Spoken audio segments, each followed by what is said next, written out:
আসসালামু আলাইকুম ফ্রেন্ডস, এডুজেট শিক্ষায় আপনাদেরকে স্বাগতম। আপনারা সবাই কেমন আছেন? আশা করি সবাই ভালো আছেন। বরাবরের মতো আপনাদের সাথে আছি আমি সাইফুল ইসলাম। চলে এসেছি নতুন একটি ভিডিও নিয়ে।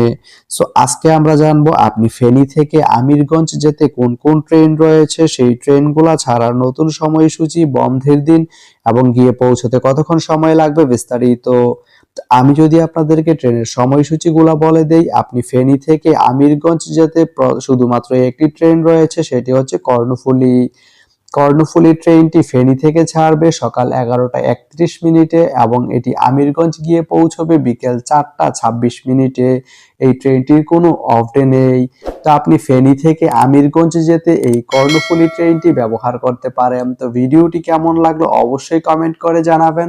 আর ভিডিওটি যদি ভালো লেগে থাকে বা আপনার কোনো উপকারে এসে থাকে তাহলে ভিডিওতে একটা লাইক করে দিবেন, কারণ আপনার একটা লাইক আমাকে অনেক ইন্সপায়ার করে নতুন নতুন আরো ভিডিও বানাতে। তো ধন্যবাদ সবাইকে ভিডিওটি এতক্ষণ ধৈর্য ধরে দেখার জন্য। ভালো থাকবেন, সুস্থ থাকবেন, এডুজেট শিক্ষার সঙ্গেই থাকবেন।